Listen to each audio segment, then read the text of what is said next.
Hello everyone. जैसा कि आपको टाइटल से पता चल गया होगा कि this video is an update video on Maulana Azad national fellowship.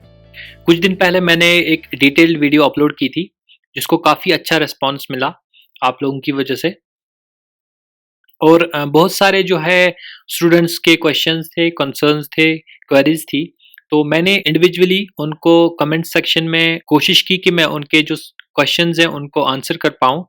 But most often जो था वो वन ऑन वन इंटरेक्शन था। जो बहुत सारे क्वेश्चंस जो थे एक जैसे थे, फिर भी मैं सोच रहा था कि उन क्वेश्चंस के बेस पे मैं एक क्वेश्चन आंसर वीडियो अपलोड करूं ताकि जो है वो सबको फ़ायदा हो। तो मैं अभी सोच ही रहा था कि यूजीसी ने लास्ट नाइट जो है 9th जून को एक नोटिफिकेशन ऐड की अपनी ऑफिशियल वेबसाइट पे, that is the guidelines for Maulana Azad fellowship, जो कि माइनॉरिटी अफेयर्स ने फरवरी में अपलोड की थी। जो न्यू गाइडलाइंस थी जिसमें बहुत कुछ चेंज हुआ है। तो अभी हम उन्हीं गाइडलाइंस के अकॉर्डिंग मैं आपके क्वेश्चंस के जो है आंसर करूंगा। तो लेट्स स्टार्ट।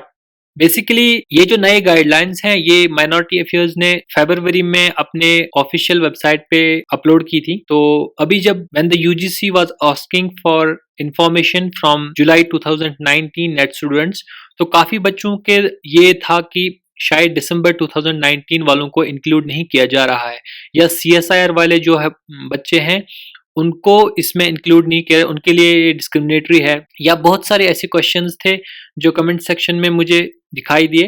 तो उन सारे क्वेश्चंस के आंसर मैं करूंगा यहाँ पे। आई वुड रिक्वेस्ट यू कि आप ये वीडियो जो है एंड तक देखिएगा ताकि आपके जितने भी शक हैं वो यहीं पे खत्म हो जाएं। These are the guidelines for the scheme of Maulana Azad national fellowship for minority students, जो कि 2019-20 यानी इस सेशन से स्टार्ट होंगे।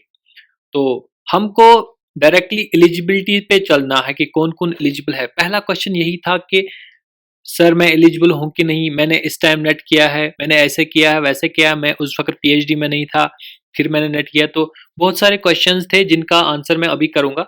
तो पहली एलिजिबिलिटी है कि वो माइनॉरिटी कम्युनिटी से बिलोंग करता हो। माइनॉरिटी कम्युनिटी में कौन कौन आते हैं, उसमें से आते हैं आपके Buddhist, Christians, Jains, Muslim, Sikhs and Zoroastrian यानी पारसी। बस इन 6 कम्युनिटीज के लोग जो हैं वो मौलाना आज़ाद नेशनल फेलोशिप में अप्लाई कर सकते हैं। इनके बगैर कोई नहीं कर सकता। So this is exclusively for minorities. दूसरी कंडीशन है इसकी, दैट इज कि नेट क्लियर करना है इससे पहले, या तो यूजीसी नेट और CSIR NET. These are the prerequisites for award of Maulana Azad fellowship. आपका नेट क्लियर होना चाहिए। उसके बाद अगर हम देखें, पहले क्या था कि बस उन बच्चों को दी जाती थी जिनका ऑलरेडी पीएचडी और एमफिल में एडमिशन है, उनको मौलाना आज़ाद का जो फेलोशिप मिलता था। अभी इन्होंने चेंज का किया है कि फेलोशिप उनको भी मिलेगा जिनको अभी एडमिशन नहीं है। But there is this catch कि who have already secured admission and qualified NET will be given preference. यानी फिर भी प्रेफरेंस उनको मिलेगी जिन्होंने ऑलरेडी जो है पीएचडी और एमफिल में एडमिशन लिया हुआ है। तो यहाँ पे ये बात क्लियर होती है कि अगर आपका पीएचडी और एमफिल नहीं है और आप अप्लाई कर सकते हैं, बिल्कुल कर सकते हैं। बट यहाँ पे ये है कि सीट्स जो है उसके हिसाब से प्रेफरेंस उनको दी जाएगी who are already in their PhD और एमफिल। तो ये एक यहाँ पे ध्यान देने वाली बात है। उसके अलावा अगर पीएचडी या एमफिल वाले स्टूडेंट्स उतने ज्यादा नहीं है, तो यहाँ पे ये है, candidates who have not yet secured admission will also be selected in the order of merit in net examination.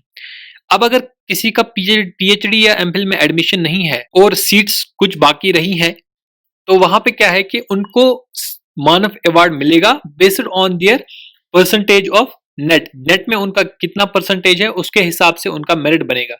ठीक है, उनको जो फेलोशिप मिलेगी उसका जो पीरियड होगा वो 3 साल का होगा। यानी अगर आपको आज फेलोशिप मिलती है, 3 साल के अंदर अंदर आपको एमफिल या पीएचडी में एडमिशन लेना ही लेना पड़ेगा। ठीक है, जैसे जेआरएफ में हमें लगता है वैसे ही यहाँ पे भी ये अवार्ड लेटर आपको मिलेगी। और एक स्कॉलर को एक टाइम पे एक ही फेलोशिप मिलेगी। अगर आपको कोई और फेलोशिप मिल रही है तो वो फेलोशिप आपको यहाँ नहीं मिलेगी। यानी कि अगर आपको जेआरएफ मिल रहा है तो आप मानव के लिए अप्लाई नहीं कर सकते। अगर आप आईसीएसएसआर की कोई फेलोशिप मिल रही है तो आप मानव के लिए अप्लाई नहीं कर सकते।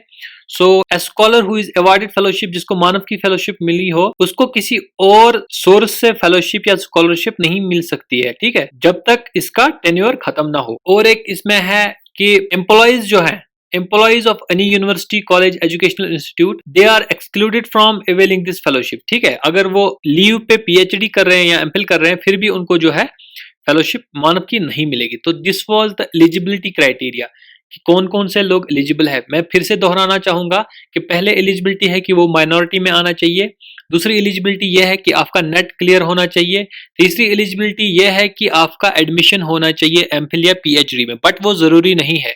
अगर वहां पे सीट्स बाकी रहती हैं तो उनको भी लिया जाएगा जिनका अभी एडमिशन नहीं है। तो अगर आपका एडमिशन नहीं है आप अप्लाई कर सकते हैं। मूविंग फॉरवर्ड कि सिलेक्शन किस बेसिस पे होगा, ये भी एक क्वेश्चन था जो बहुत सारे स्टूडेंट्स ने मुझे कमेंट सेक्शन में पूछा था कि सिलेक्शन किस बेसिस पे होगा। पहले अगर देखें तो सिलेक्शन का क्राइटेरिया डिफरेंट था, अभी इसका क्राइटेरिया जो है बिल्कुल बदल गया है। अगर हम पहला पॉइंट देखें यहाँ पे, the total number of slots for fellowship to be awarded under the scheme is 1000 per year, 1000 per year. ये तो लास्ट टाइम भी ऐसा ही होता था कि 1000 थी। अब यहाँ पे कैच क्या है कि यहाँ पे जो है इसमें ये जो 1000 है इसमें से 750 जो है वो यूजीसी को मिलेगी जिसको यूजीसी नेट क्लियर होगा, और 250 जो है वो साइंस कैटेगरी वालों को मिलेगी, जो सीएसआईआर वाला नेट है उनको मिलेगा। वो 250 सीट्स हैं एंड 750 आर फॉर यूजीसी। ये आप बोलेंगे कि इनको ज्यादा क्यों है उनको कम क्यों है। अगर हम देखें तो एजुकेशन सिस्टम में माइनॉरिटीज जो है मैक्सिमम जो है they are enrolled in social sciences, humanities and arts subjects. तो इसी वजह से जो है यूजीसी नेट को ज्यादा प्रोपोर्शन है इसमें मौलाना आजाद में एज कंपेयर टू सीएसआईआर और विच आर नेचुरल और लाइफ साइंसेज। और यहाँ पे एक और कैच है कि साल में जो है 2 बार नेट होता है, तो हर नेट से 500 सिलेक्शंस होंगी।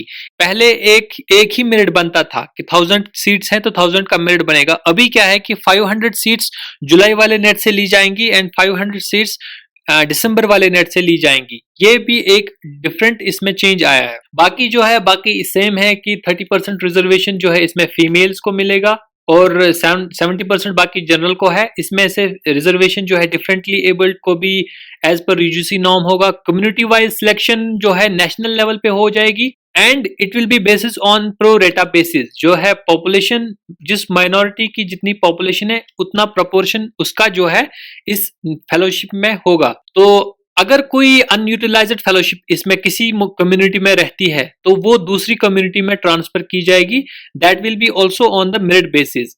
मगर इस वक्त जो है मेरिट नेशनल लेवल पे है। अभी जो था स्टेट लेवल इस पे जो है मेरिट बनता था, स्टेट लेवल कोटा होता था। अभी स्टेट लेवल कोटा खत्म हो गया है। जो बहुत सारे क्वेश्चंस आते थे कि स्टेट लेवल कोटा था, स्टेट लेवल कोटा अभी खत्म हुआ है। अभी नेशनल लेवल मेरिट जो है बनेगा जिसमें आपको नेट की परसेंटेज के हिसाब से नेशनल लेवल मेरिट में आके आपको फेलोशिप मिल सकती है।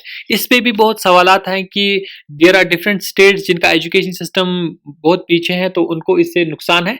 तो let's see what is happening, people are writing go to UGC.